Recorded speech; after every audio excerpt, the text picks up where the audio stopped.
The father of the two children stabbed to death last week is now speaking out for the first time, only to LEX 18. Evening Edition's Christiana Ford joins us live from a balloon release being held in the children's honor with what she learned today from their father. Christiana? Yeah, Larry and Nancy, Daryl Williams told me he feels like the system failed him on more than one level as a black father just trying to do the right thing. He says that he felt like he did everything he legally could do up until the very end to try to save his children.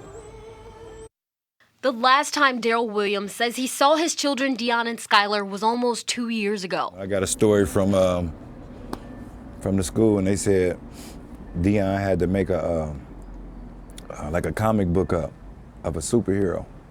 I'll be in mind, my son ain't seen me in almost 2 years, and I still was his comic book hero. Williams lives in Cincinnati, where he says Dion and Skylar were born. They moved away with their mother, Nikki James, almost 4 years ago. And ever since then, Williams says it's been nothing short of a fight to see his children. Me just crying out to the system saying, listen to me, I need help. Can I at least get to see my children? Williams tells me he had been coming to this courthouse for years, trying to get custody of Dion and Skylar. And at one point, there was even a warrant for James's arrest for contempt of court. She was in contempt several times for not letting me see my children. But that was down here in Hamilton County. They were saying they couldn't go up there and get the kids. I had put in several things to Hamilton County, let them know that she was unstable. But I could not prove nothing.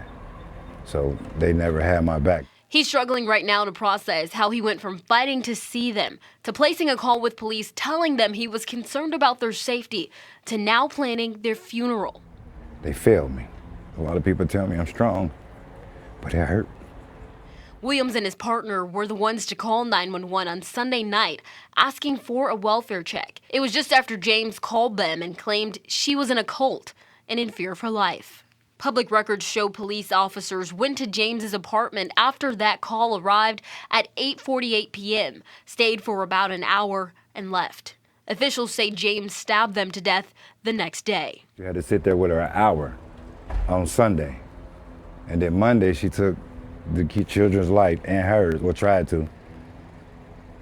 What didn't y'all see? Now Williams is trying to grapple with feeling like he and his kids were failed twice by the very system put in place to protect them. The world is very, very hard on men, and even more so black men that's trying to do the right thing.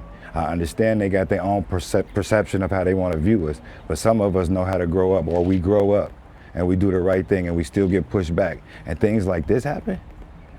Things like this happen. Because nobody else could see what I seen? After going to the funeral home to make preparations for his children, he is understandably inconsolable because he was clinging on to the hope that he would have more time. I just want this emotion to mean something and make a change. Father did leave a message with me that he wanted to share with the community and everyone who put together this balloon release. He says, thank you for your time, support, prayers, and he wants everyone to go home and hug your families. Now, there will be a link to that GoFundMe that the family has created. That's where you can help out the family with financial tributes, and that's also where you can contact Daryl. He says he'll go through those messages and those comments to make sure he responds to people with information. In Lexington, Christiana Ford, back to you.